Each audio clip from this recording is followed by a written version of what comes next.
नमस्कार, एनडीटीवी राजस्थान देख रहे हैं आप। मैं हूं आपके साथ Shivani Mishra. SI paper leak मामले में 10 आरोपियों की कोर्ट में पेशी हुई, जहां कोर्ट ने बाबूलाल कटारा को 3 दिन की रिमांड और बाकियों को 2 दिन के रिमांड पर भेज दिया है।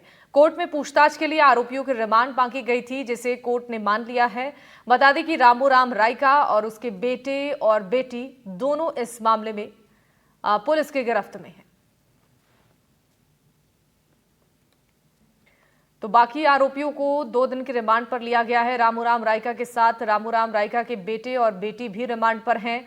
दरअसल एसआई भर्ती पेपर लीक का ये पूरा मामला है, जिसको लेकर एसओजी ने एक्शन को तेज किया है। 10 आरोपियों की कोर्ट में पेशी होगी और बता दें कि इस पूरे मामले को लेकर बाबूलाल कटारा को 3 दिनों के रिमांड पर लिया गया है। इसके अलावा रामूराम रायका, उसके बेटे और बेटी को भी 2 दिनों की रिमांड पर लिया गया है और 2 दिनों की रिमांड पर तमाम सवाल जवाब एसओजी की टीम उनसे करेगी, जिससे कई खुलासे होने बाकी हैं और इस पूछताछ में कई ऐसे नाम भी सामने आ सकते हैं जो कि इसमें संलिप्त हैं। फिलहाल आपको बता दें कि बाबूलाल कटारा को 3 दिनों की रिमांड पर एसओजी ने लिया है। रामूराम रायका, उसके बेटे और बेटी को 2 दिनों के रिमांड पर लिया गया है।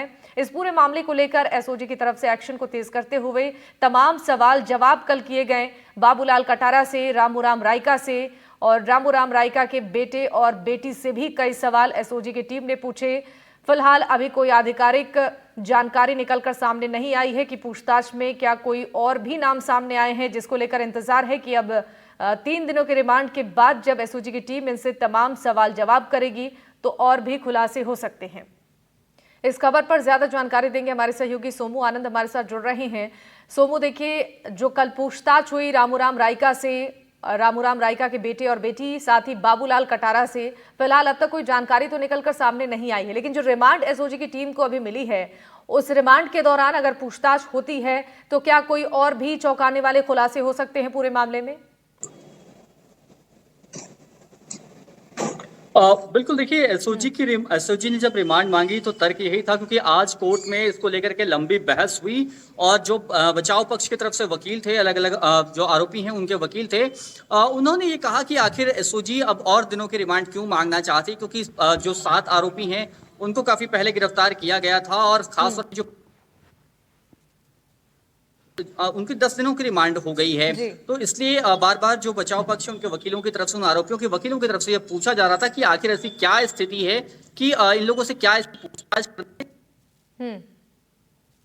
एसओजी की तरफ से ये दलील दी गई कि अभी इनसे कई सारी अहम पूछताछ होनी है। और कल जब आरपीएससी पहुंची थी एसओजी की टीम, वहां से कुछ अहम दस्तावेज एसओजी की टीम को मिले हैं और उन दस्तावेजों के आधार पे अब रामूराम रायका और बाबूलाल कटारा से पूछताछ होनी है। और बाबूलाल कटारा से खासतौर पे विशेष रूप से पूछताछ होनी है, क्योंकि उनके जो कई सारे फाइल्स थे और जो उनकी अलमारी थी, जो लॉक थी, उससे वो चीजें ली गई थी। तो अब एसओजी की टीम इस बात की और जांच करना चाहती है कि किस तरह की भूमिका जो है बाबूलाल कटारा की इस पूरे मामले में रही है, और इसीलिए कोर्ट ने 3 दिनों की रिमांड पर बाबूलाल कटारा को भेजा है। वहीं बाकी जो 9 आरोपी थे उनकी 2 दिनों की रिमांड मंजूर की है।